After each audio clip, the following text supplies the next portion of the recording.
So we're going to kind of go through the agenda. I open up with her presentation after our current items. We'll also hear from government agency reports.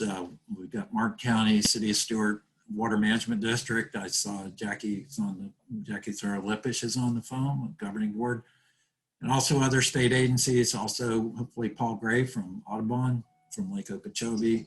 We'll also hear coalition reports from our local updates on what's going on, local issues, a special seagrass update Todd Thurlow is going to do, and any riverkeeper and other comments. So all of the member organizations, welcome Thursday, October 22nd. It's been an incredible month so far of rainfall. I recorded out here at the Coastal Center site 12.37 inches on October 1st. And then it continued to rain every day after that almost. And we've had it so far about 19.62 inches in October. And it's an incredible amount of rain compared to the average about 6 inches for October. So we've had more than 3 times our rainfall for this month, which has caused a lot of things. Obviously with the Lake Okeechobee has risen up past the 16.2 mark. They're very concerned about the lake. As you've heard about, they've been doing discharges, starting with scheduled discharges from Lourdes 2008 to both St. Lucie on 1,800 CFS to us and 4,000 CFS to the Caloosahatchee, in an effort to try to slow down the rising lake and concerns that they have for that. Of course, it's devastating to our estuaries, our river, and we'll be talking more about that as we kind of move through. They are also simultaneously, I'll just mention, there's a meeting of the South Florida Ecosystem Task Force. And what this is a group of federal, state, and other stakeholder agency groups that come together. They were set up by Congress in 1996 to walk through and try to work through implementing the comprehensive Everglades restoration planning and trying to restore Everglades. So they're meeting simultaneously. They meet once a quarter. They're here in South Florida, and they're having their meeting today at over Zoom as well. So later on, there's an opportunity for public comments, which I hope to kind of weigh in on some things as well. So we'll move into presentation. I'm very glad that if Jennifer, are you on the site? Are you on? Can we hear you? I'm on. I hope you can hear me. Yes. We can. Great. A little bit louder. Oh, great. There we go. So yeah, we're excited to have Jennifer from the South Florida Water Management District. As you might recall her name previously, she was with the U.S. Army Corps of Engineers and did an incredible job during those time for kind of helping to coordinate a lot of the Corps of Engineers projects. And so now she's with the district and is working on some things with our watershed protection plans, which we've asked to see if she could help us understand and present to us today. So Jennifer, I'll turn it over to you, and please jump into your presentation. Thank you. Okay, great. Thank you so much, Mark. Well, it's really a pleasure to be with all of you via Zoom this morning. And so I'm actually out on the West Coast, and I'm going to be spending some time with Sanibel Captiva Foundation after I present with you guys. So I'm getting a little bit of interaction with both the West and the East Coast today. And so I'm really grateful for being able to participate with both of you, as well as Mark mentioned, having the task force meeting in South Florida today. So there's a ton of exciting stuff going on. And what I'm going to talk about today just a little bit is talk about the lake releases, some of the activities that we are undertaking with the district, and just give you a little bit of a glimpse of what's coming up in fiscal year 21, all the activities that are going on, and answer any questions that you guys have. So if you could go to the next slide for me. So we're trying to simplify for folks to understand really what's going on with the lake level. And as you know, the lake level was really low at the beginning of the wet season this year. And yet here we are today in October with the lake level at over 16 feet. And this is what the releases from the Corps of Engineers look like this week, east and west. And I wanted to talk about why there's no flows south, right? That looks like a really bad situation.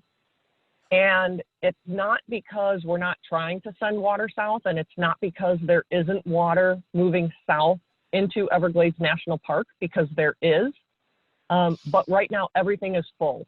With all of the rain that we've gotten, everything south of the lake is full. And this is exactly why we need the CERT program, is because the storage that we need both north and south of the lake is where these releases from the lake should be going.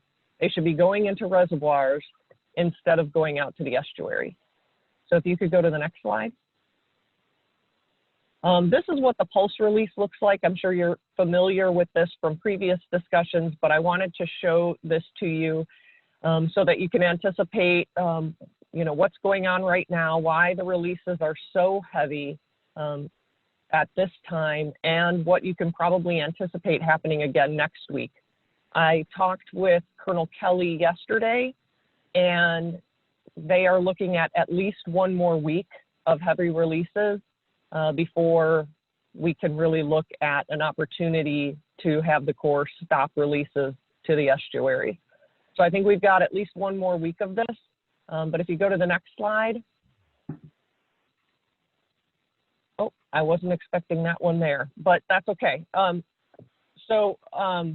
The reason that we're expecting releases for at least one more week is because we're still seeing the lake rising because of all of the rains and because of the inability for the district to move additional water south until we can get some of that water across the trail and into the park, out of the water conservation areas, out of the STAs, and put more of that lake water in those places. I'm going to show you in a couple slides some of the other things that we're doing to try and help mitigate for these releases, because we are parking water in all of the other available opportunities that we have. And so this spaghetti chart, again, I think that this group is quite familiar with, but this just shows what the lake levels could look like. The Corps gets really uncomfortable in those top blue bands that you see. And so these releases that they're doing right now are trying to stem the rate of rise of that pink, bright pink line that you see on the left side of the screen, so that it doesn't go up into those red and black lines that go up over the blue band. That's what these releases are doing right now, is it's putting us with the lake levels, keeping it in the yellow band. If you could go to the next slide. And so why do we think that the releases will be able to end in another week or so? Is because we're ending the wet season. And it looks like the precipitation outlook is going to be drier in the coming months, which again is no surprise. And we're ending the hurricane season, ending the wet season. And so this is about the highest that the lake's going to get. So once we get through this rainfall that we're enduring this week and the storm front that's parked itself over South Florida, then we should have drier conditions ahead. Go to the next slide. And you may have heard about the La Nina conditions. What does that mean? Well, what that means is that there are increased chances of a drier than dry season. And so what it really means is we don't have El Nino conditions. That's the important part. El Nino conditions, as some of you may recall from a couple of years ago, mean that we could have really wet, dry season. We're not seeing the indications of that. And in fact, we're seeing the La Nina conditions, but La Nina conditions are less, they're less extreme than El Nino conditions. And so what does that mean? I think I have one more slide behind this one that helps explain that, if you could go to that one. it means that you can see a wide variety of things happen in La Nina conditions, but they all tend toward average and below average rainfall during the dry season. So again, what it means for releases is that we don't have to anticipate extreme wet conditions during the dry season. And so we can be confident that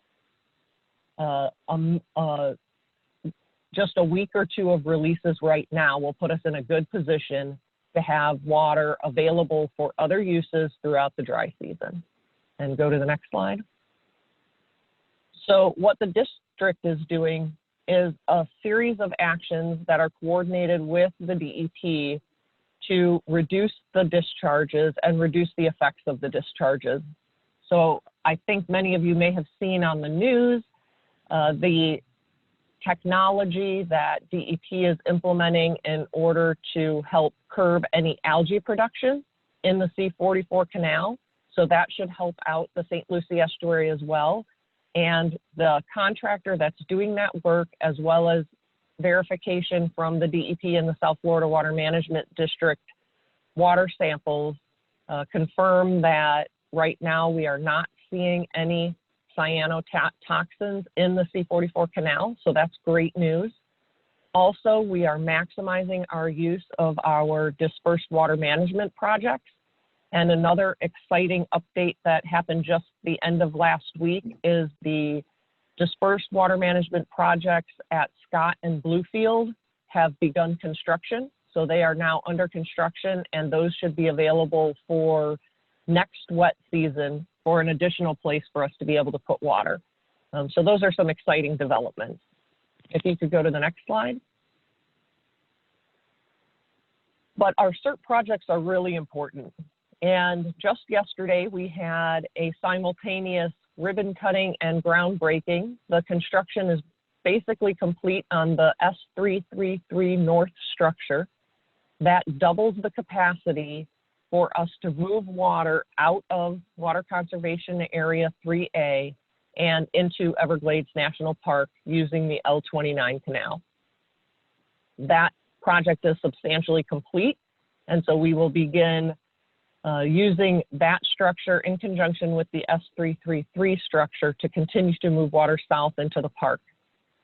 Simultaneously, we held a groundbreaking ceremony for the Corps' SERP structures under the Central Everglades Planning Project. So the first step, I know this is a lot of alphabet soup, the first SEP structures that will begin to increase sheet flow through the Central Everglades, increase our ability to move more water south and put that water into the park and onto Florida Bay are now officially under construction. So that's great news.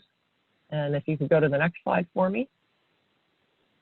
I wanted to also just touch on water quality. I know that's really important to this community and to all of our communities across South Florida. We have completely implemented our water quality expanded monitoring network. And so I just wanted to give you a visual of all of the water quality sampling that we're doing. We're making this more accessible and more available to the public. And you'll be able to see in the coming months, we're going to do a series of workshops that will help the public understand how to access this information in real time and be able to keep tabs on it so that you can hold the agencies accountable for our responsibility in this area. And go to the next slide for me. So what can you expect to see in the rest of 2020 and into 2021? Projects are going to continue to take major steps forward. The governor has put over $360 million into our budget for Everglades restoration for this year, and we are already working on implementing those dollars. Our fiscal year started in October, and so even though we're only a couple weeks into that year, as I mentioned yesterday, we have lots of projects moving forward, and we are going to see a lot of projects continuing to move forward in the coming months. We're also prioritizing climate change and sea level rise into our planning efforts. That's something that we haven't done in a real visible way in the past, and that you're going to start seeing particularly in the Biscayne Bay and Southeastern Everglades planning project that's ongoing and kicked off this summer. So keep up the momentum through groups like your own. Keep holding us accountable, keep asking us the hard questions, and keep demanding for the funding to continue so that we can move these projects forward. And with that, I'm happy to take questions. Thank you very much, Jennifer. Really appreciate your input here to what we have and kind of giving us that overview and look with also a focus on what's going on right now in the lake and what's going on with lake management. Because, you know, it's so critical to our estuary and our river that we understand exactly what's happening and what the plans are for trying to mitigate what's going on. We can open it to some questions. I think we have some time for that. So if you would just kind of raise your hand, or I guess we can kind of be recognized, that would be great. So anybody have a question or a thought for Jennifer Reynolds? Yeah, Jennifer, this is Jim Packer. On the screen is Calypso for some strange reason. But I wondered about the algae reduction methodology in the C44. I haven't been able to see any real data on that. If you could say just a few words about that. You know, that DEP is actually running that program, and I'm not totally up to speed on the specifics of it, but I do know that it's one of their innovative technologies that they're using in the C44.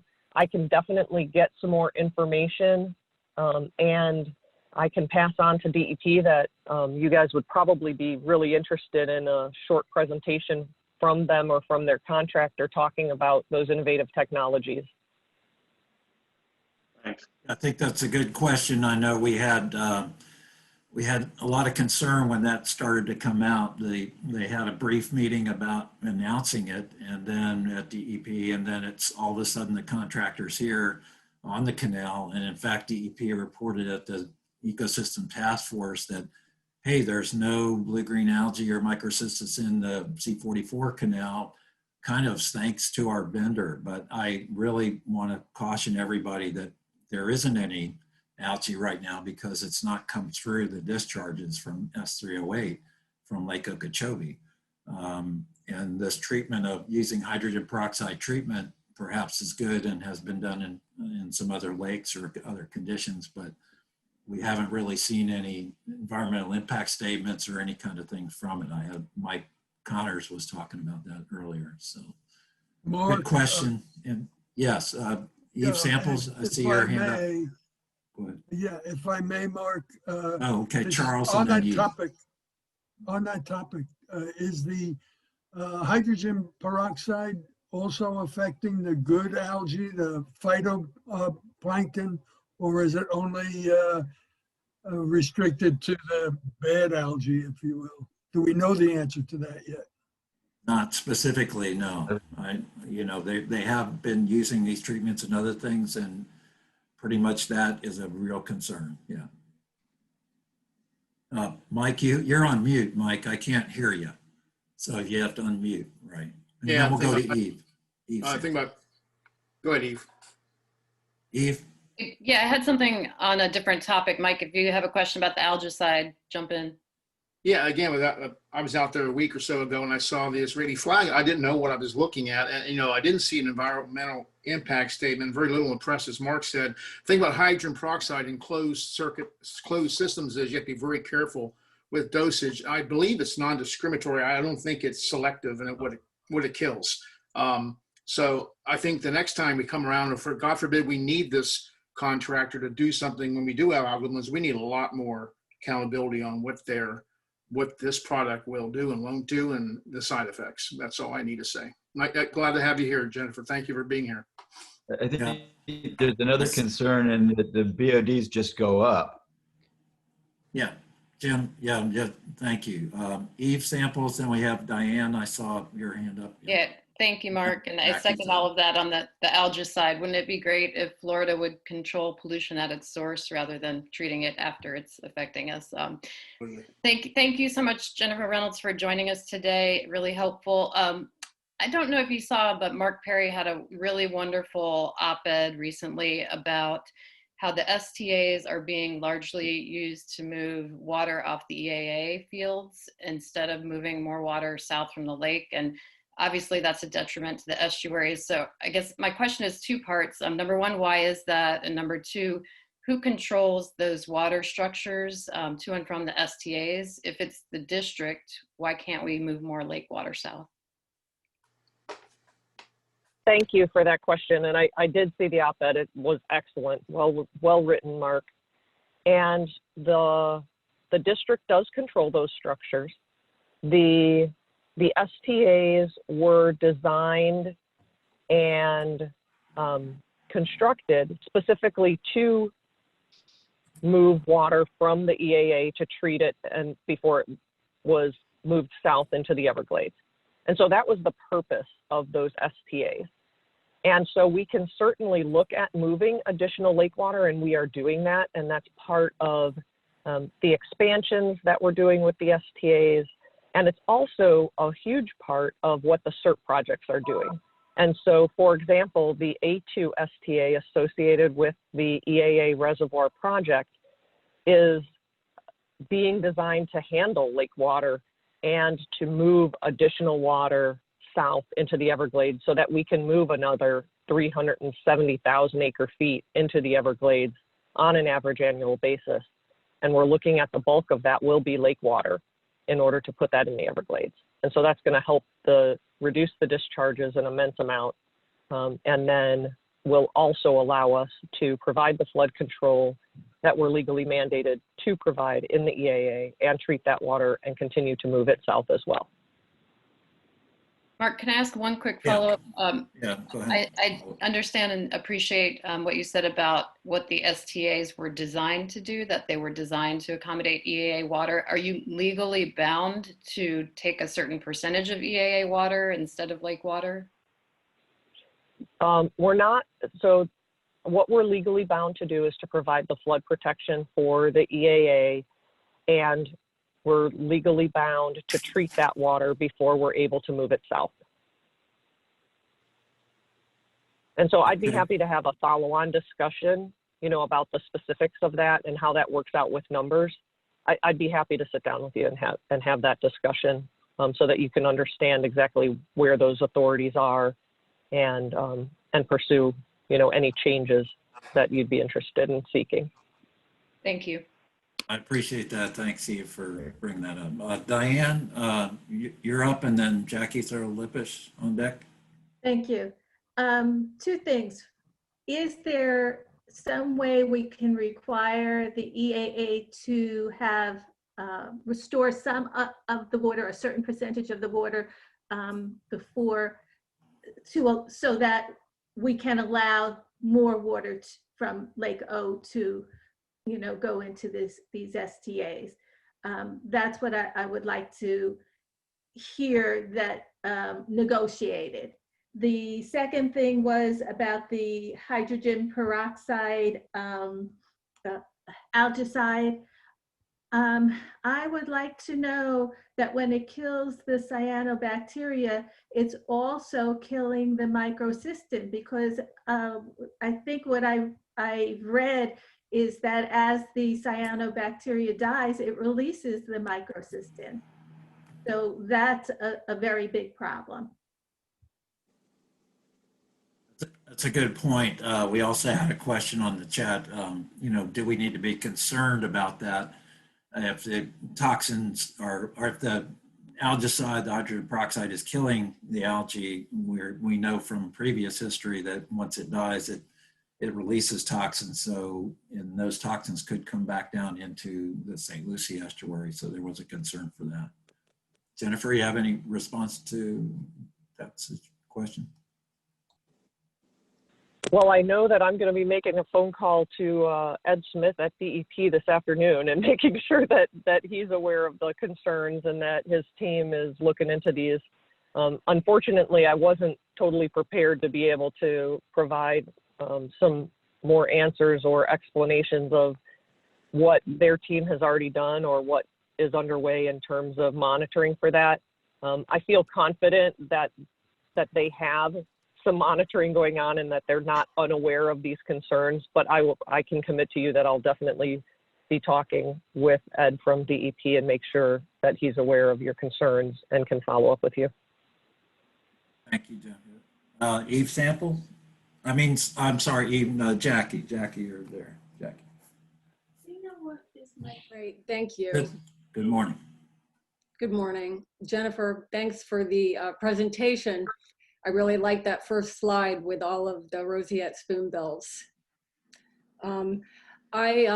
It's funny because now I'm on the South Florida Water Management District Governing Board. So now I'm kind of in an opposite position that I'm usually in, and I'm here to defend the district, which is but I only defend things that I believe in, and I wouldn't defend anything that I didn't believe in.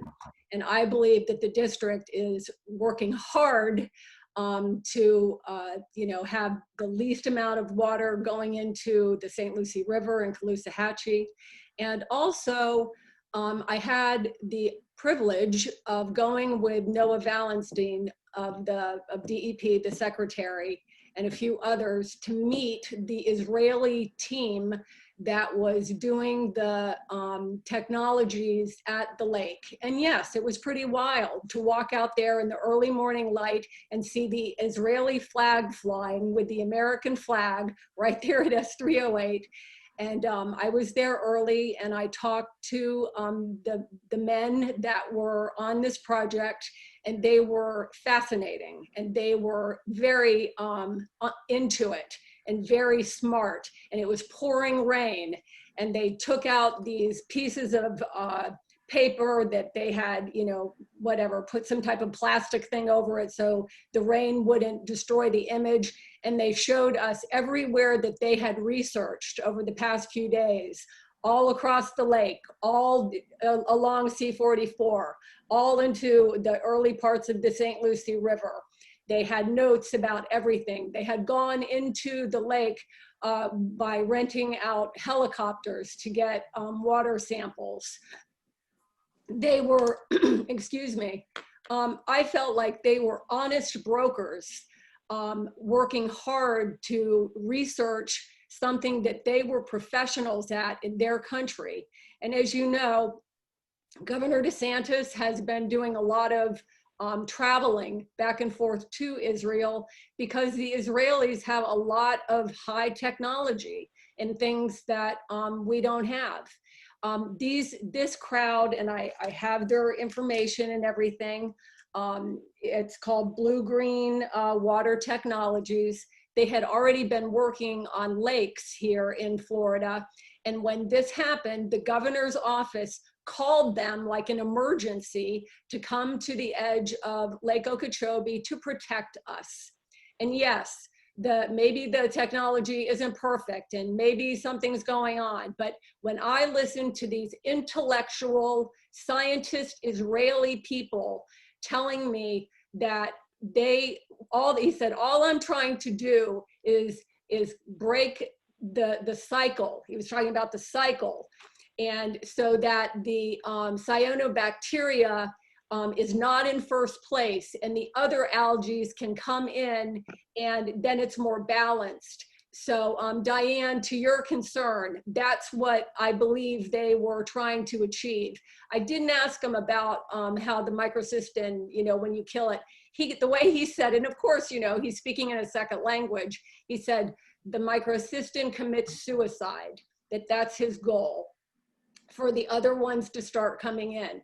And the main thing that I had to share with them was, and they had gone online and done all this research, but I said, we're looking at this now and there's basically nothing.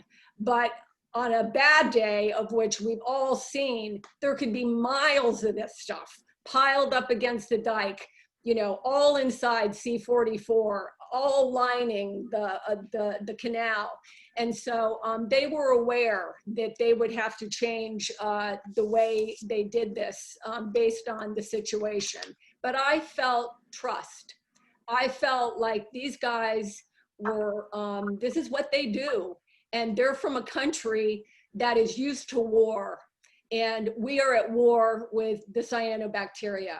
And I just want to call your attention to a short thing, and I know I'm taking a lot of time and I'll stop here, but this was a press release that came out from the Department of Environmental Protection.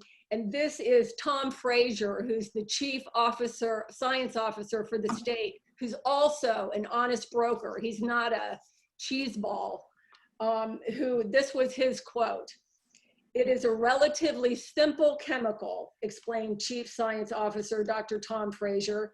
"It's based on peroxide, and the beauty of that part of the technology is when it breaks down into the water and oxygen. And so its lifetime in the water is relatively short.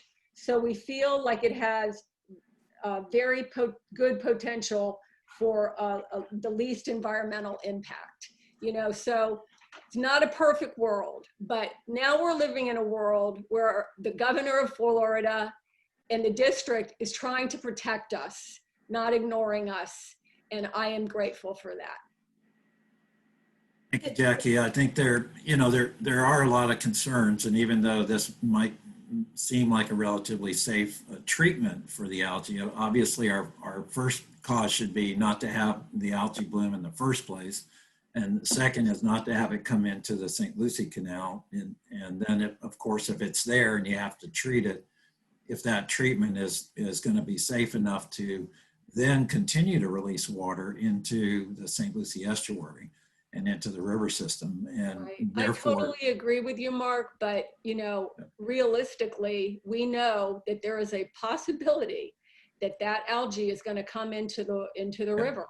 And we've Right. lived through that before. And yes, it would be great if we can't snap our fingers and stop where we are, and so we have to fight for those things, but you also have to be ready to try something if indeed we find ourselves in a really bad situation. But I'm sure that we could all advocate for no treatment at all. And, that could be a decision that was made if people are so uncomfortable with it, for sure.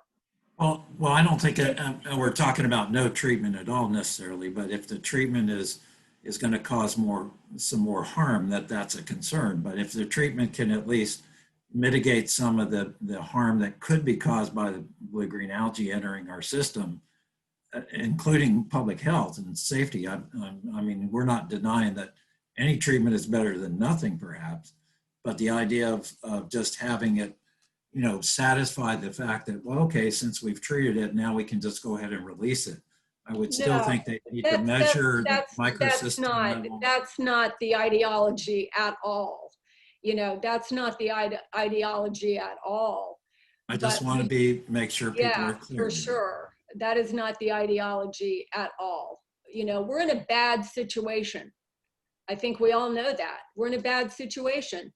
So, you have to do everything you can on every front to push things back. And you're absolutely right. You don't replace it with this. That would just be horrible. Oh, because there's been a lot of movement to say that if there are toxic algae blooms in the C44 canal, that you should not be releasing that into the St. Lucie estuary. And I think a lot of us are still onto that movement to say we want the Corps of Engineers to understand that protection is not to release that harmful algae bloom into the St. Lucie estuary. Right. And if, Brian Mast and others, and I would support it, if we can get those laws passed that say the Army Corps can't let water into the St. Lucie River if it's higher than 8 parts per billion, then you have something to stand against. But until then, we have to be honest. And if the lake's too high, I would be lying, Mark, if I said they'll never dump it. You know, they might dump it. So if they do, you have a background. But I totally agree, and I mean, Brian Mass was totally on that, and I think that's reasonable. That if there is algae in the lake that's over what the World Health Organization allows, the Army Corps should not be able to dump. But today they can. Two Well, important understood. points I have, please. First of all, when you say that when they kill the cyanobacteria, then the good algae will come back first. That is not necessarily the case. That's what I was told in the marsh behind my house, that they were spraying with herbicides, everything, and that the native plants would come back first, but that wasn't the case. It was the invasive plants that came back first. The other point I'd like to make is that hydrogen peroxide was used many years ago when you had cut yourself, or, you know. Sure, you still use it. You would Still put used, that yes. on to clean it, and then you know, it would take care of the wound. Now they're saying do not use it. It damages cells, and that you should just use soap and water, because then the healing takes much longer. So I didn't my know that. concern is with the wildlife, you know, whether it be fish or frogs or lizards or whatever else is in the water. You certainly wouldn't put hydrogen peroxide in your eyes or drink it. Is this going to be a problem for any of the life in the water? This is something that needs to be tested, and not just on one species. Understood, It's a- Diane. it's a Thank you good for point. making those points. I see Jim Harder up, and we might take one or two more questions. Hopefully these are for Jennifer. Jim Harder and then Joe Giulio. Jim? Yeah, Mark. Mhm. My big question is to Jennifer is, I understand about the STAs and all that, but why should the taxpayers have built impoundments, and why are the taxpayers paying to clean sugar water?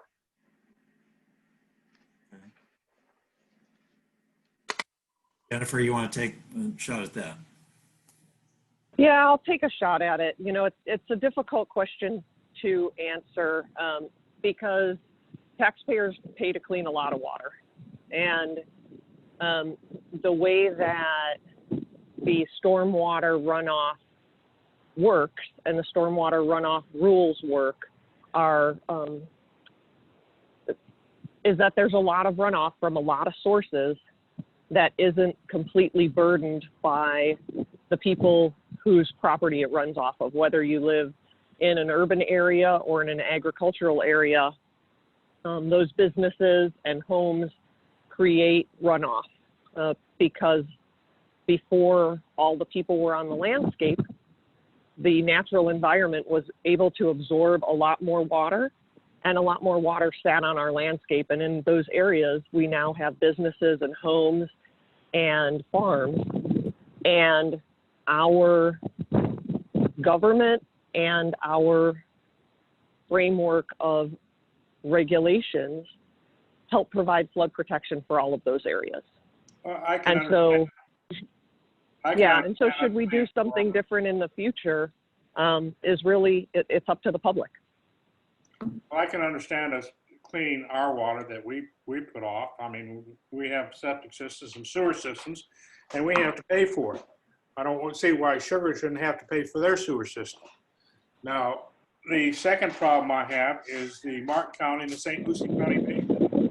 Even before we start getting discharges, we have 3 or 4 months where the estuary turns into the crap and the salinity to zero, just from the additional 300-some thousand acres that, you know, the canals and all that have been dug for agriculture in the St. Lucie and the Martin County basin. So why do we have to put up with that? Why can't they take care of their water? So Jim's asking about the water in the watershed, St. Lucie, like C23, C24. in those basins. Oh, okay. So those basins are also, are you asking why they should be part of the CERT program? Because those basins, the runoff is. The basin has, in the last 10 years, the basin has gotten worse and worse each year as far as destroying the estuary. And it's because that more and more agricultural areas out there are dumping the water into the C44, the C44, C23, and C24, which basically 3 or 4 months before we ever see any discharges from the lake, the estuary has already been destroyed by the additional 300,000 acres that the South Florida Water Management District has created. Let's let Jennifer answer kind of the question about the runoff from those basins. Jennifer. Yeah, so those basins are also included as part of the Comprehensive Everglades Restoration Plan. And we have projects that are scheduled. We have both dispersed water management projects, and we also have CERT projects that are scheduled and are in design. Some of the dispersed projects are already online and receiving water that help take care of and curb the releases from those basins themselves. And so that will reduce the amount of water going into the estuary. Okay, we have maybe 2 more questions. I saw that we have Joe Giglio and then Mark? And then maybe Mike Connor, and one last question, okay? Hey, Mark, this is Daryl. Can you have everybody muted, please? Yeah, if you're not talking, please mute. And if you need to ask a question, I can't see you, just put it on the chat screen. If you down at the bottom of your screen, if you push chat, then we can you can type in a question before we go to Joe Giglio. Just a second, Joe. There's also, I want everybody to know we are recording, and we have some commissioners from City of Stuart. Thank you very much. And also, I see Channel 25 is participating on the call as well. So we have some media on the call, press and media. So go ahead, Joe Giglio. We'll kind of wrap up. I have a comment and then a question. The comment is simply that EcoShore Technology, when they handled the massive cyanophyte bloom in the river, they did kill the microcystin chemical as well as the organism itself. The problem was the DEP found it to be excessive in their regard, and because it did increase the BOD, the oxygen demand, and did make alcohols and ketones, which in my professional opinion are nowhere as dangerous as the cyanophyte bloom. So I think they did an excellent job, but I think they're out of business now. The question is this, Jennifer, if the SEP increase of flow from Lake Okeechobee into the water catchment areas and then go through the expanded S333, if the water quality coming down into the water catchment areas is above 10 parts per billion total phosphorus, will that water be allowed, or will that water still be held up from being released from the WCA into the Everglades? Yeah, that's a great question. So let me first say that the water quality standard is actually a little bit more complicated than a single number, which is also where some of the flexibility comes in. And so you might see different values coming out of the STAs, and we have a couple of ways that that's measured. And I won't get into the descriptions, but I'd be happy to do another presentation about how all of those numbers are actually calculated and what's required from the different areas. But we are and have projects in place to make sure that we meet those water quality standards. So in other words, if the annual 5-year geometric mean for 10 parts per billion were met, then the water could go pass through even though one particular year or one particular period could have been 15 or 20 part per billion total phosphorus. Basically, yes, that's right. So if we have a temporary small excursion that is over the average water quality, we still are probably meeting the overall water quality requirements. But the second And so part of that, is there any impact to that release if the water coming down into the WCA contained an awful lot of microcystin? We haven't seen that occurring when we've had microcystin in other places. We just haven't seen it in large quantities in the water conservation areas.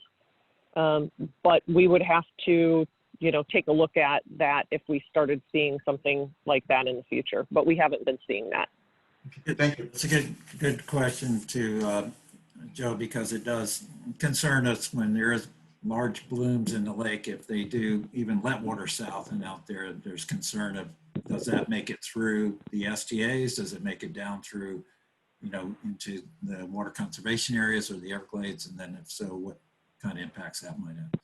Well, thank you. I want to kind of wrap up, and thanks, Jennifer, for coming back. I know there's some follow-up questions and concerns and follow-up things that you're going to work with some of our members on. And we would certainly like to have you back and perhaps do some other updates for us on the district and situations there. So I'd be happy to. Thanks so much for having me, Mark. Can you bring up the agenda? So the next, we're going to go through kind of the government and government reports. We have Mark County, City of Stewart, I know is on the phone, our Water Management District and other agencies, and Paul Gray. So can we start with Martin County? Is Diane Hughes on? Yes, I am. Can you hear me, Mark?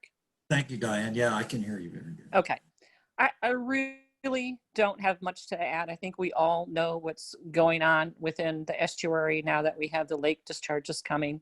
And the estuary has been in, a bad situation since the beginning of our rainy season, which has been just crazy this past year. So salinities are really depleted, even though we've had the king tides. I don't think the salinities are staying anywhere near where they need to be. It's my understanding that the Phytoplankton Monitoring Network has not seen any blue-green algae in any of their samples that they've been taking. And I guess my question is out to our partners and everybody else in this watershed. If anyone sees any blue-green algae or what they suspect might be a fish kill, anything like that, please contact myself or John Mayle as soon as you see anything going on that looks out of the ordinary, so we can get on it and work on it as a group collectively. So that would be my message to the group. Let's make sure that we coordinate it if we see anything that we suspect or are worried about within the estuary now that we are having these discharges. And other than that, I think the county, advocated for no discharges for as long as they possibly could. And we're just so grateful that the Corps was able to do that until they got to a point where it's, they feel it's necessary to discharge. But we are still very thankful for that extended period of time that we didn't have to receive discharges. But if Michael Connor or anybody who's out on the water is seeing anything, let us know. Yeah, that's a good report. And Mike, if you or anybody sees anything out on the water, if any of us are out on the water and we see or near the water and see that, our water testers would also report that to you. Thank you. Absolutely, you bet. Okay, City of Stewart, do we have Ben Hogarth from the city? I know we have Commissioner Eula Clark and Mike Masson and others. Can you hear me, Mark? This is Ben. Yes, Ben. Yeah, I think we can hear you. Good. Good afternoon or good morning still, everybody. There's a lot really that I could probably go over, but I'm just going to pick up a few points. Diane actually had a question earlier that it's probably something just good to mention about the STAs, water conservation, reserving water that's flowing south that's supposed to go to the EAA reservoir. Ironically enough, the South Florida Water Management District is actually working on a proposed rule at the moment that would reserve water, especially through, I think I have written down here, the S624, 625, 626 structures that would reserve water in the future, specifically to help send water south rather than to the estuary. So that's a big thing in the legal aspects, I guess, leading up to the construction of the EAA reservoir. So that is something going into law. I think that's a good thing just to point out up front. In addition, there was a Army Corps, kind of like a rule change, but they were doing an approved planned deviation over the last couple of months. They were going through the process of getting public comment. So that's been approved in the last, I believe, month or so. And so that will allow the Army Corps in the future, especially as we continue the next couple of years to complete LOSUM 2022, that will allow the Army Corps to deviate from LORS 08, LORS 2008, so that they can, in some instances, release more water than LORS 08 would have otherwise provided, and in other instances, hold back from discharging water to us when algal blooms are present. It just gives the Army Corps more ability in their kind of decision-making protocols for their commanders in the field. Just gives them a lot more levity to work with us when these harmful conditions are present. So just a lot of good things generally kind of in the background that are being worked on, things that just didn't exist even after LORS 08. They're going to help us in future years, even as we continue to build these structures. In addition, I have here the savings clause language that we were worried about earlier this year. John Mayle and I especially were talking about this many times. Thankfully, Congress deleted the language, at least in their most recent version of the WRDA bill. So there is no savings clause language in there that would have been extremely harmful to us. So that was kind of a lobbying effort at the federal level that was successful. And as far as the outlook for the LOSUM process, especially over the next year, because by this time next year, we're really going to be wrapping up that draft to be taken to a final public comment that will be rolled out to be the actual LOSUM 2022 in early that year. So this time next year, a lot of the stuff's going to be wrapped up. But probably the next couple of months, really through the end of November, at least maybe into December, they're completing the Pareto analysis and some just conceptual plan evaluations that are all really tied to the alternative evaluation structure for what the Corps is going to use in the future for discharge schedules. So a lot of the performance measures that we've added in the last year or so, and all these conversations, all of that's coming into play, and they're building kind of just general models, and they're going to play with the models to kind of determine what provides the most positive outlook for the most amount of people. And that's something that they did in LORS 08, but they didn't have anywhere near as many agencies involved, as much public comment, and certainly as many performance indicators and the weight of those indicators in their modeling. So this can get really complicated, but the point is a lot is going in our favor right now that's going to help these Army commanders when they're making decisions, certainly help our district officials when they're making decisions in collaboration with the Army Corps and managing water throughout the whole year, every year. So there's a lot of positive things going on right now. And John Mayle also presented to a kind of a joint commission group yesterday as well on some of this. And he did a great job kind of evaluating where we're at right now. Just off the top of my head, just one thing that I'll say is, this year the city's not happy, obviously, that we're getting discharges. We are happy that the Army Corps has worked with us to the point where we almost didn't have discharges for 2 years. And the discharges we're getting now are actually rather late in the wet season, almost last minute. So we definitely appreciate the Army Corps working with us in lieu of all the adversity that we faced from LORS 08 criteria. And certainly when I look at the 35 years of DB hydro data on my desk.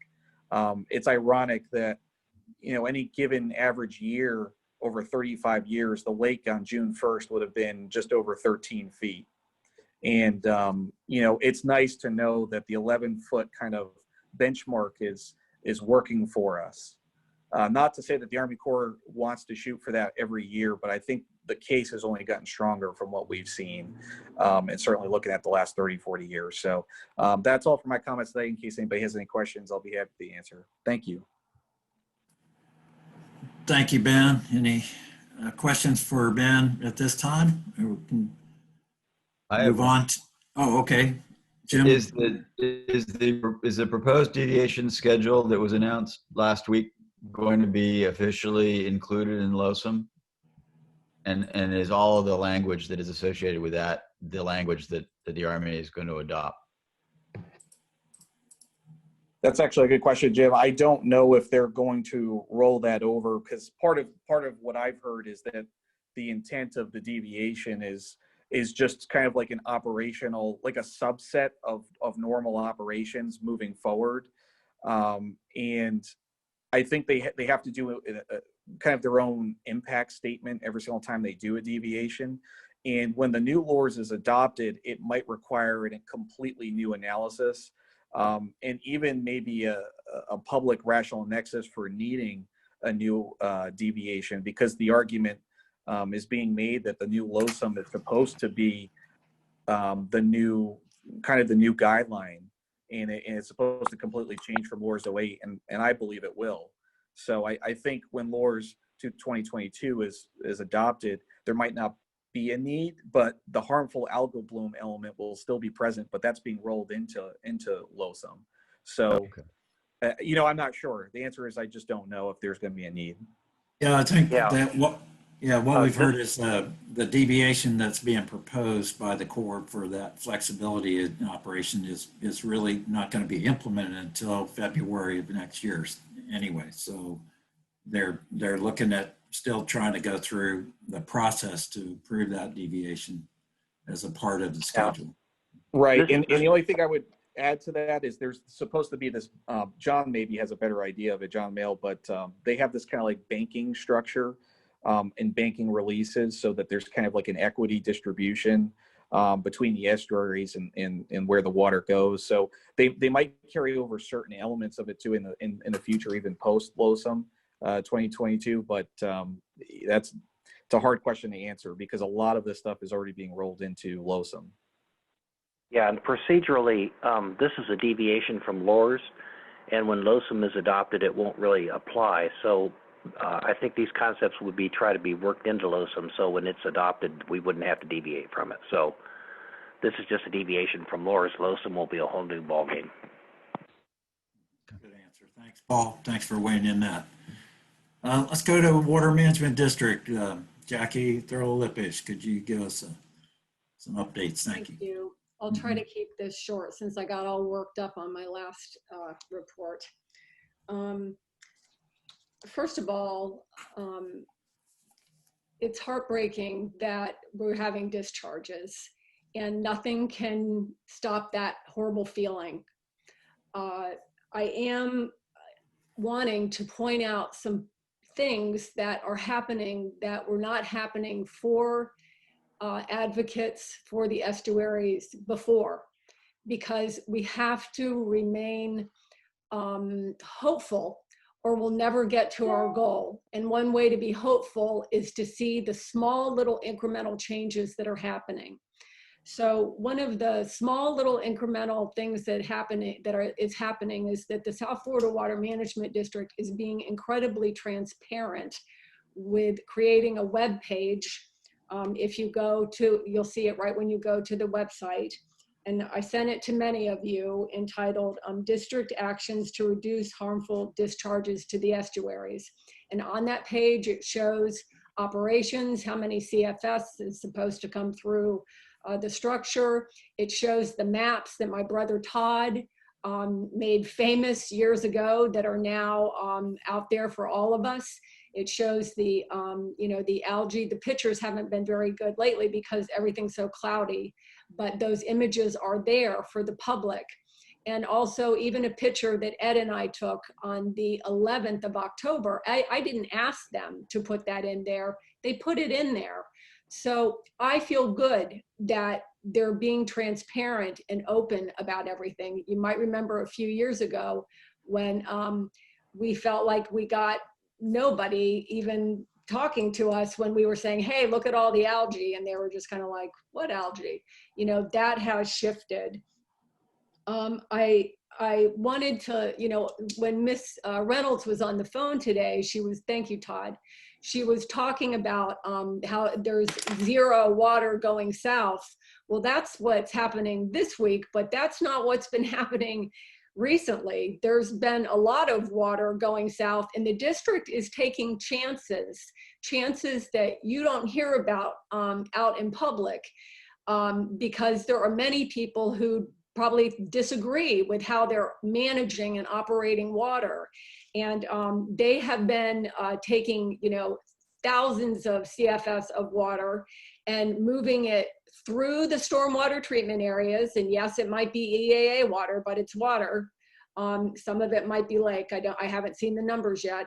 And then sending it through the water conservation areas. And then there are 4 or 5 canals that take that water to basically the Atlantic Ocean, and they've been dumping it. And so they've been running water through the stormwater treatment areas, through the water conservation areas. We're paying to clean that water, okay? We pay, our tax dollars pay for it, and then $11 million every year from the Everglades agricultural privilege tax they have to pay. It's not enough, but that's what they pay. And so water has been being dumped in a way that normally they wouldn't do it. And I don't know if it's good, I don't know if it's bad, but they've been doing it for us. They've been doing it for the estuaries. Has it been enough to stop the discharges? It's not. It hasn't been. But have they been trying? Yes, they've been trying. And someone smarter than me, like my brother or Mark, could sit with me and we could go through the numbers and figure out exactly how much it's been. And I'm sure John Mitnick will have that. But I'm grateful for those things. And so the transparency and moving water south in ways that were not so typical before, I think that's good. And then I just wanted to briefly mention, I believe Ben was referring to the EAA water reservations, which again, that's pretty much like over my head. But basically what that is they're planning for the EAA reservoir. And when they plan for the EAA reservoir, they have to reserve water.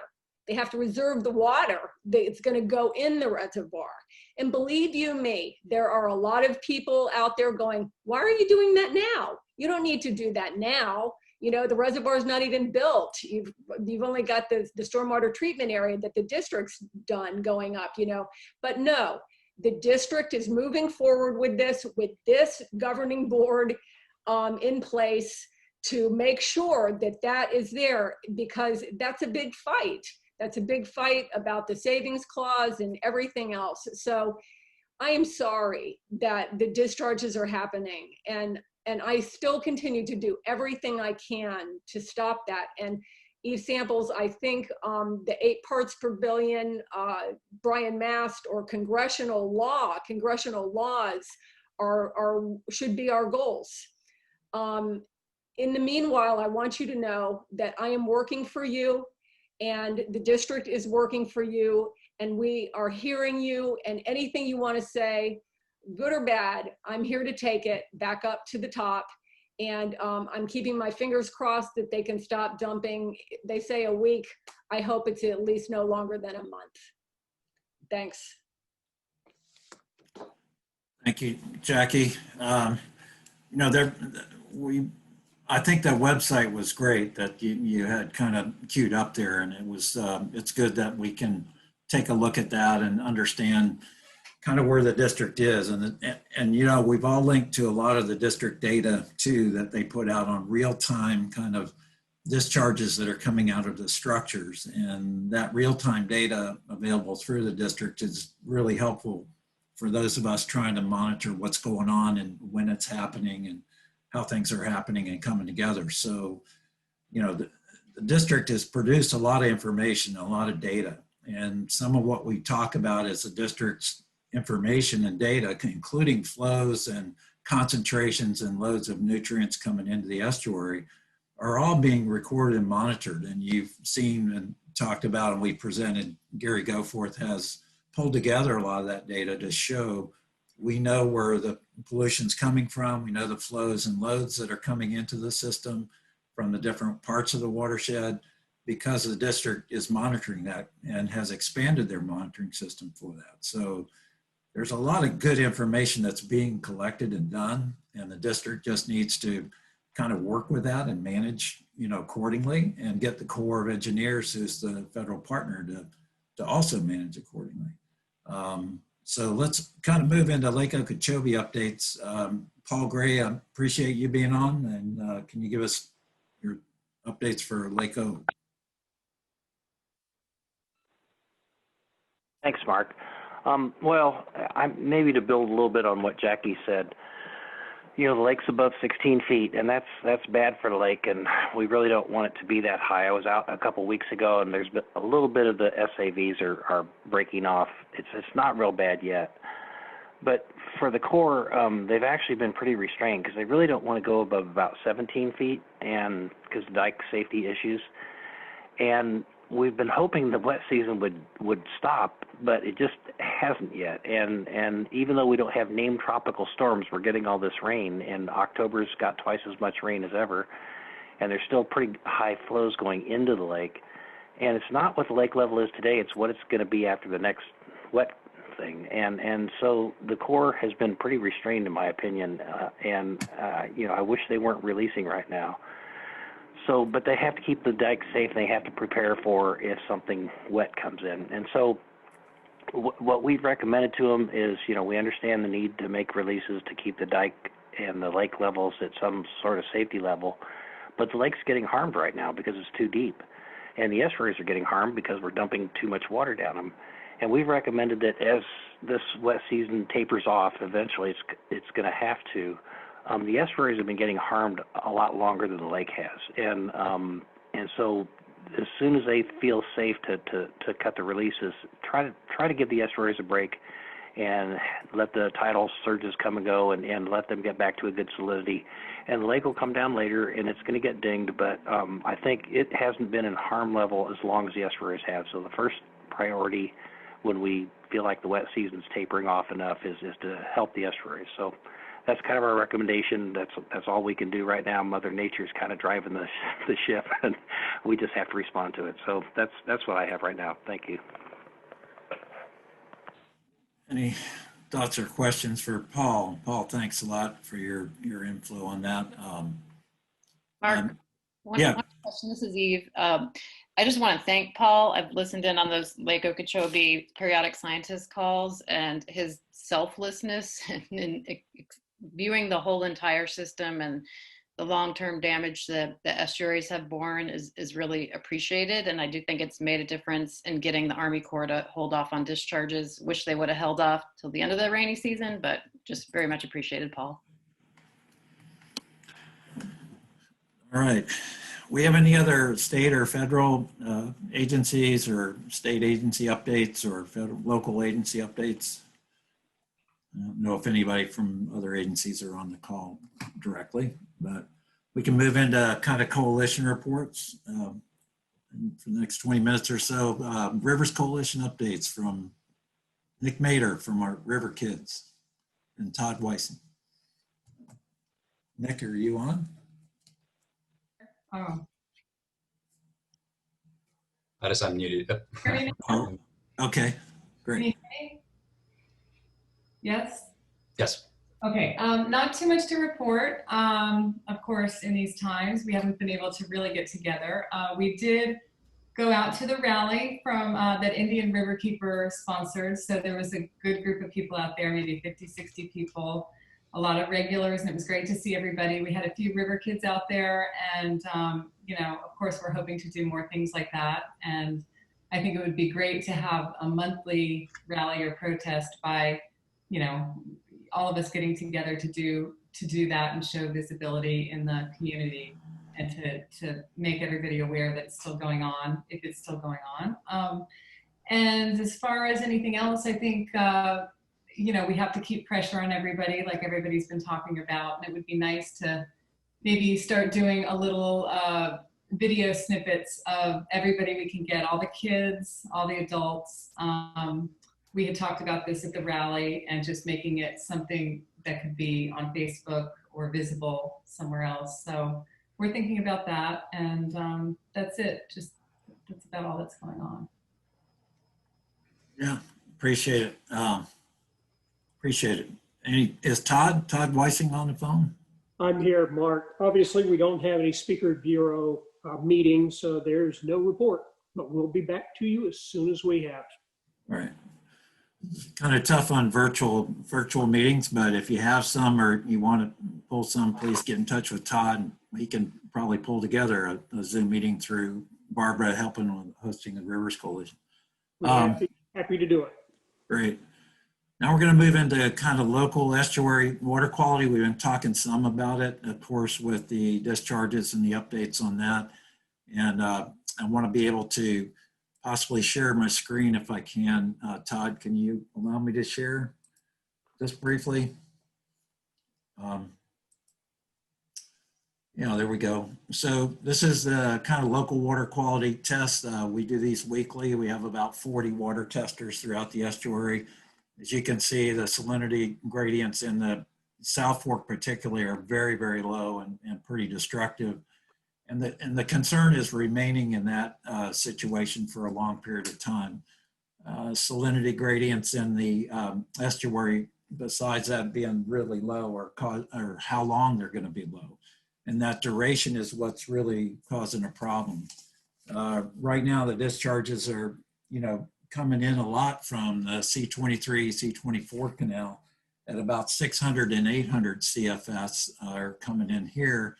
We also have another 600 or so CFS coming in from C44 basin.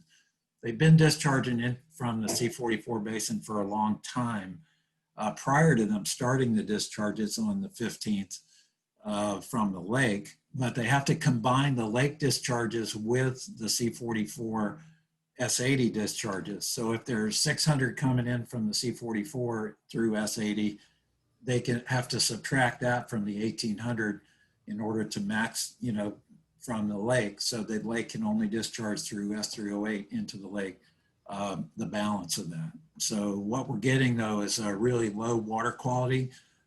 It's of concern that we have there.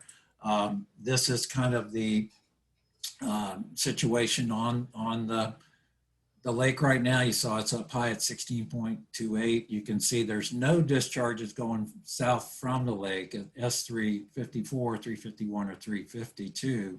But there are a lot of flows from the STAs into the water conservation areas from, you know, 1800, 2000, about 6,000 CFS is going into the water conservation areas. Now, you look over on the left side, you can see how maxed out the situation is with, you know, the S3, WCA3A, and how high that is, about a foot over the schedule. So they've got to, you know, they've got to get the water moving south, and instead of through the STAs using the basin runoff, which they're keeping the basin very dry that way, we ought to use this capacity. My point was in that article was to use the capacity in the STAs to go south with lake water, not necessarily basin runoff. You can see the, I want to go to, if I can, these are the sites that we look at when we look at that. I can't get to my other sites, but let me just look at, this is what the periodic science call that we talk about. They go through these on every other week or so. They talk about the conditions, and then they go to the schedule that if they're in this stage of this band, and you can see the upper band, how we've crossed into what that blue line's crossed into the intermediate zone at 16.23, then they're allowed to look at this part D, which is the allowance of releases into the estuaries. And you can see they go through tributary conditions, meteorological conditions, they come to this part of the decision tree for discharges through S80, 1800, and S77, 4,000. Now they don't talk about the discharges going to the other part of the system, but this is part C of the lower schedule. And you can see they get to that intermediate band, and if the downstream conditions in the water conservation areas are close to a quarter of a foot from their maximum, then they will not do any releases. If they are within that zone, or they're below the quarter foot from the maximum elevation, then they can do maximum practicable. And my point in the article was, who determines what that is? And we need to allow water to go through the water conservation areas if possible. And as they go down through, you can see the heights in these elevations in the water conservation areas, needs to go through, and also the S12s and S333 into the Everglades. That's really important. So in the C44 basin, you can see they kind of monitor and look at the flows from all the other things, including the lake, coming into there, and then the levels in salinity levels for this are really critical for oysters. And right now, in the last 3 days, it went from about 5 parts per thousand at Roosevelt Bridge all the way down to 0. And so it's at 0 at the Roosevelt Bridge, and it's also 0 out here in the outer estuary now at the Prairie Bridge. And the concern is for seagrasses. Seagrass if we get exposure of fresh water to seagrass for more than 9 days at that level, 5 parts per thousand or less, it'll start killing the seagrass. And of course, we may be in that condition for at least another week or even longer. So our concern is not just for the oyster reef habitat and all the muck and silt and sediment that comes in, but also the outer estuary. So Todd had some, you had some interesting grass. Can you bring those up or talk about our seagrass communities out inside the St. Lucie Inlet? Yeah, sure. I'll show some things. You can tell me what you want to see, and you guys know what we're looking at more than me.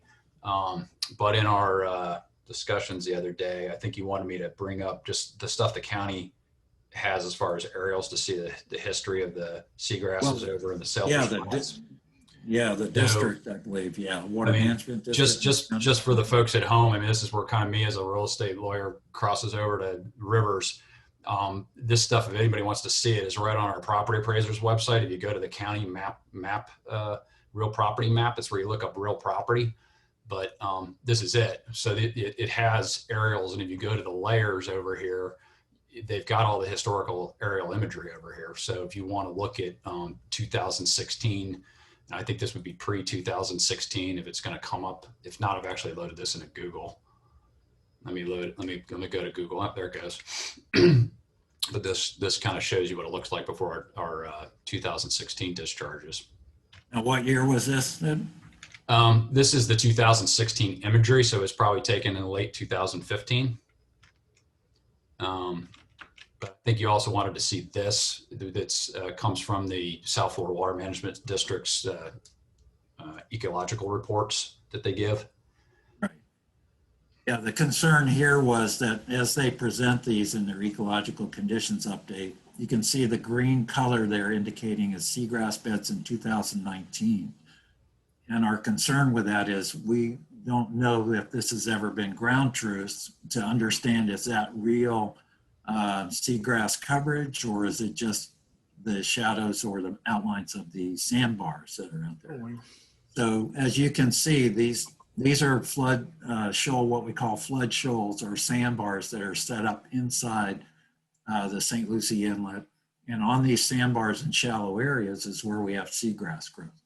So what Todd's doing here, he can take these imageries and kind of graph out how many acres are each of these areas that we are well known for seagrass.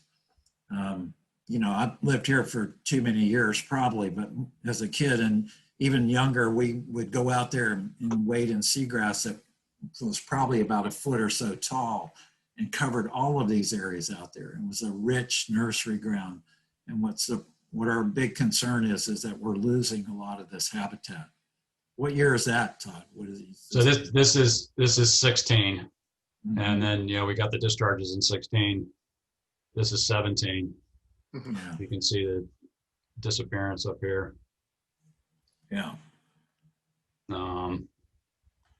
This is excellent. I don't know that anybody else who has done this kind of mapping or we get to 19, and then the promising thing about the recent times is this is 19, and then I just pulled up the 20 off of that same website, and so you can see in 20 it looks like it's coming back, but with these current discharges, that might be, we might push us back to 2017.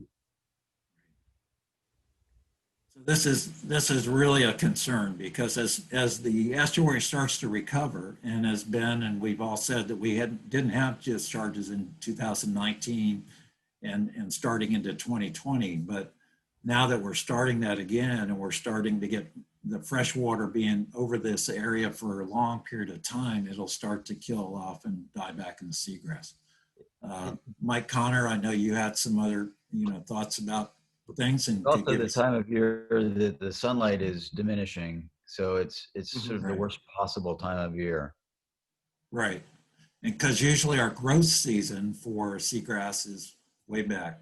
Wow, that's a real old one. That's the 1940 imagery. I mean, you'll notice there's no marina at Selfish Point. Right. But A lot that's of changes. historical. A lot of changes since then. Yeah. So, Mike Connor, you want to chime in and comment on some of the local water updates too from Indian Riverkeeper? Sure, Mark. Side? Yeah, thanks.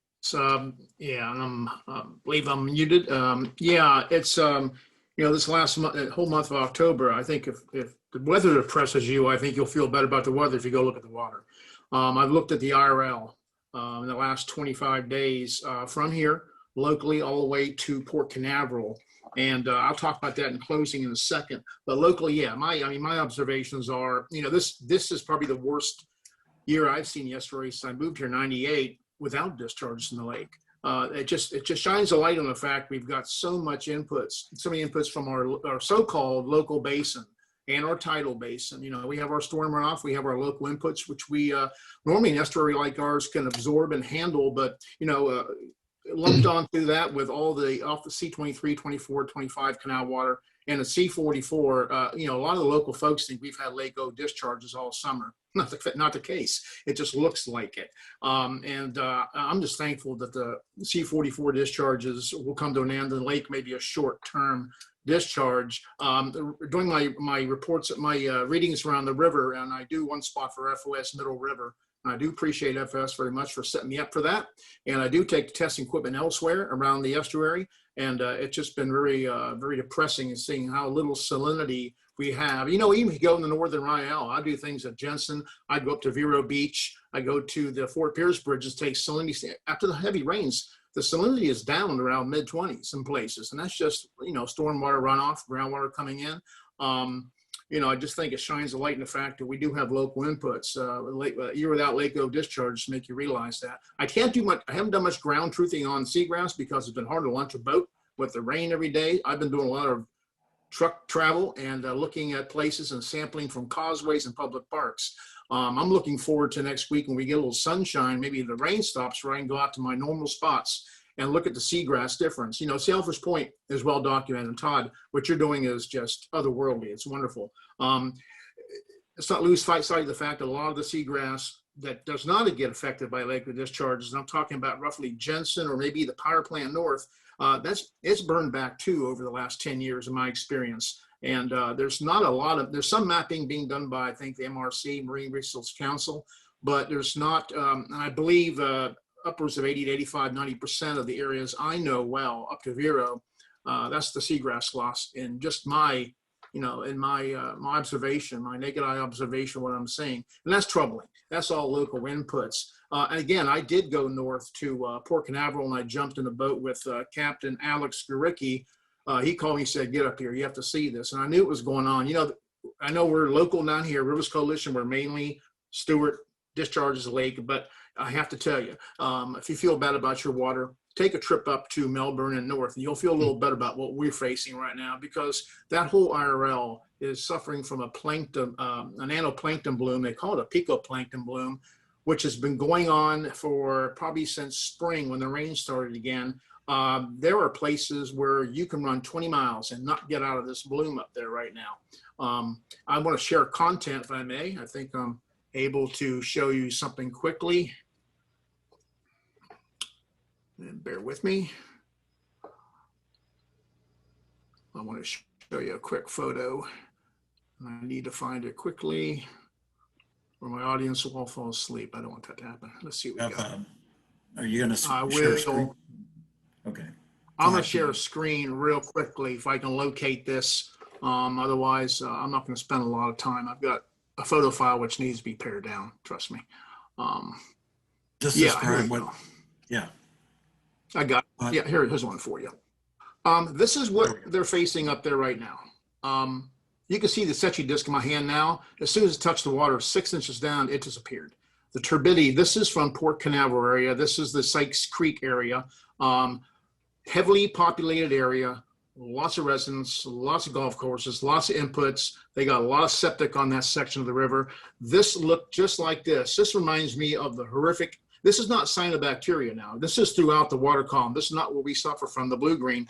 This is a different bloom. And a lot of folks up there say it's a brown bloom mixed in with this. I'm going back up there, I think tomorrow or Monday, because a lot of this area has gotten brown. So now the bloom is changing. There's more other critters involved here. And the last time this happened up there was a horrific fish kill. And my dissolved oxygen readings up there were fair. Everything else was salinity was normal. The only not normal was the turbidity and the thickness of this bloom. So that is the situation there for 30 square miles or more. And reports are it's starting to come south a little bit. So just a little something there just to show you that.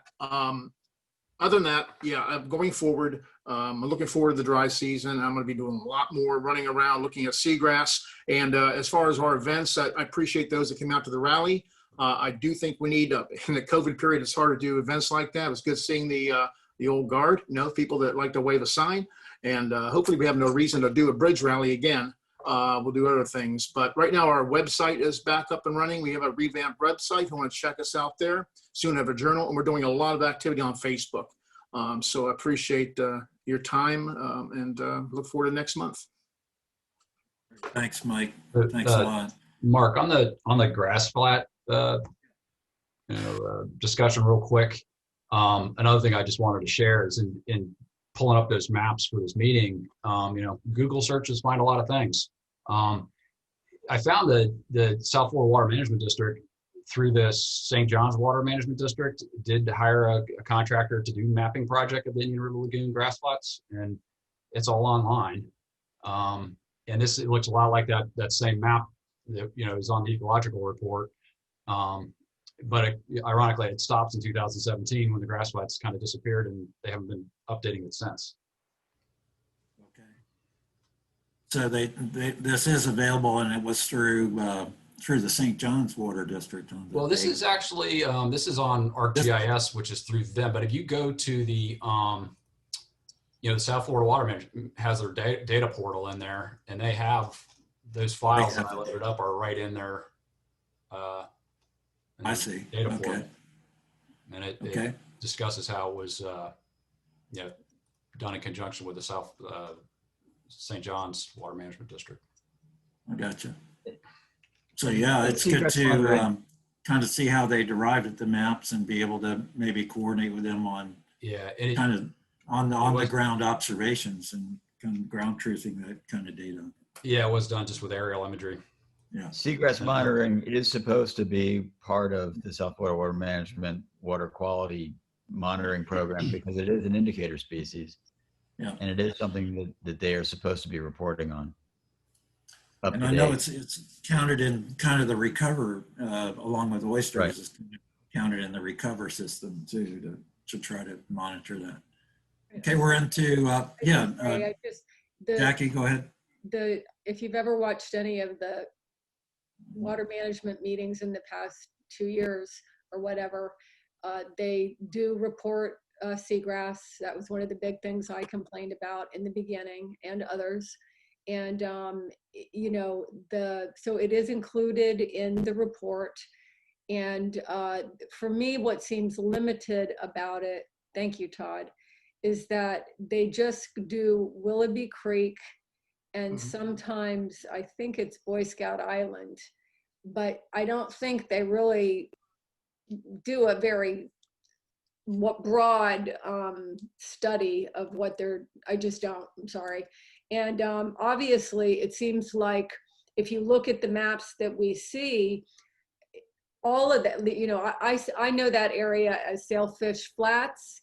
I mean, it seems like there's nothing in there anymore.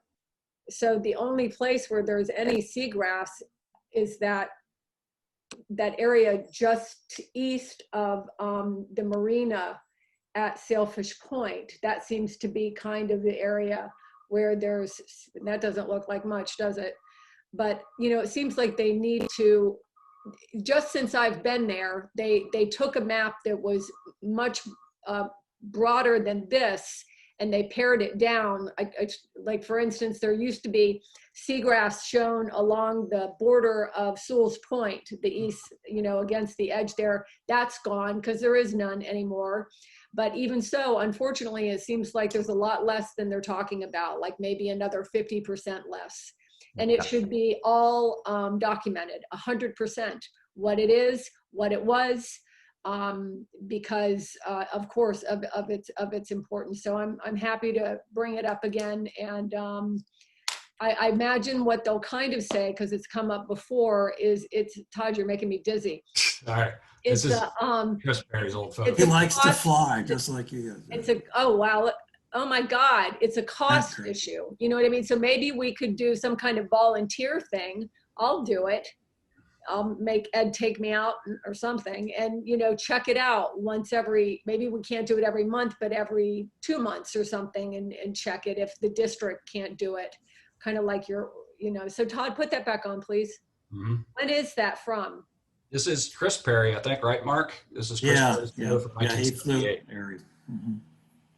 So is that Todd took some aerials from us, and from Chris, and when he was flying, and we kind of combined them with some of the GIS stuff and the imagery, the historical imagery. And Todd is so fantastic at this kind of mapping.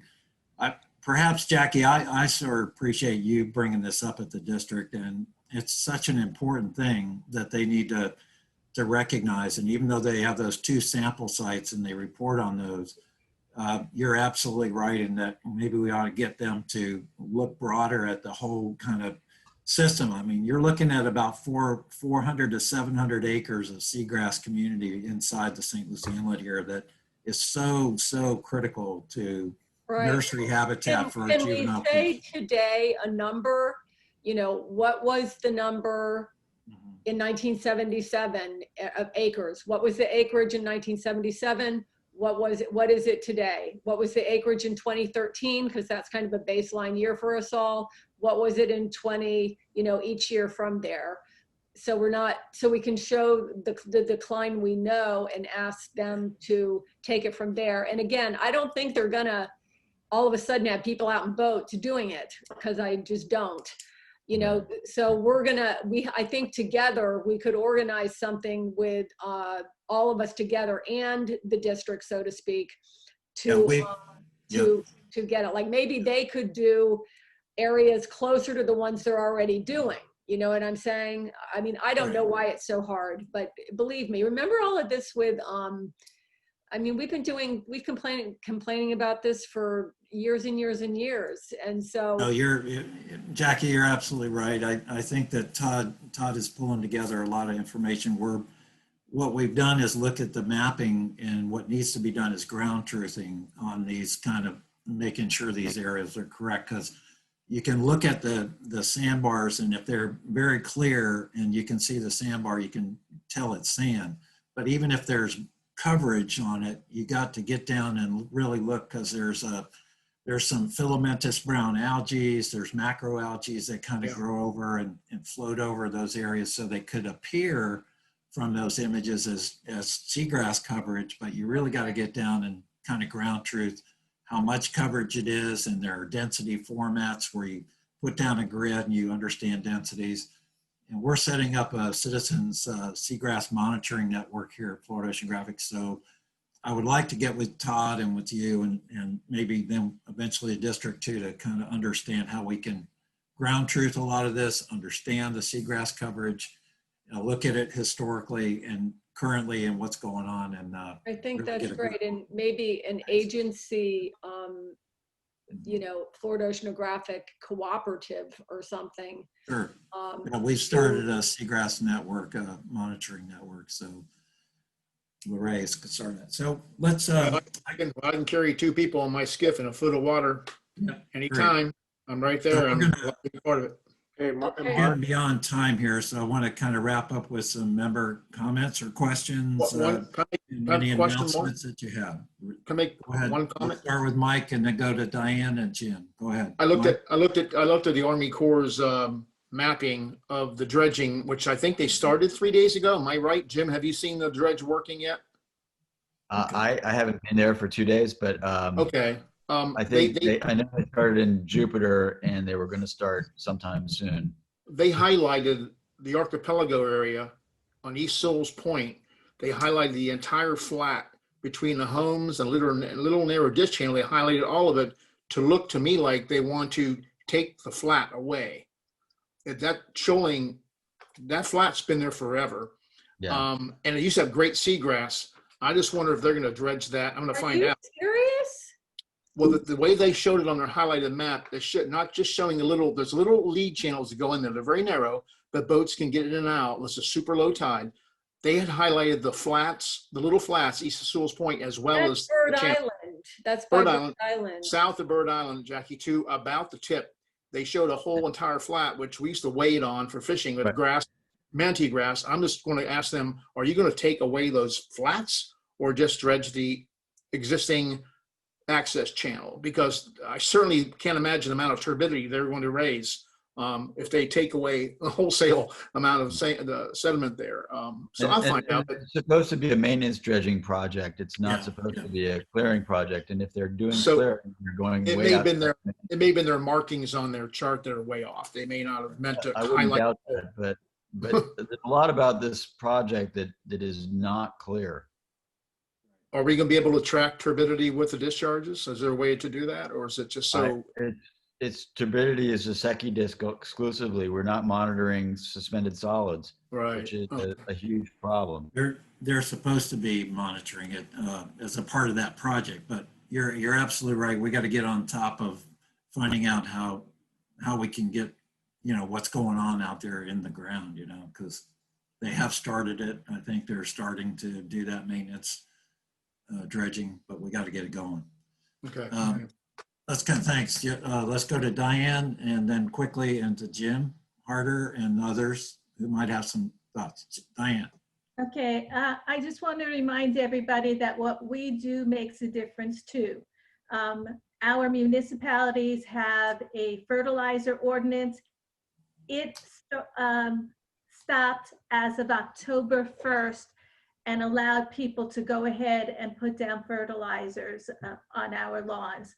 And that's a big problem because we did have so much rain this month that all of it, of course, has then run off into the canals and stormwater drains, which leads to the St. Lucie River and Lagoon. We need to really push our cities and counties to strengthen that ordinance. There is no reason to really fertilize at all. You can green up with some iron.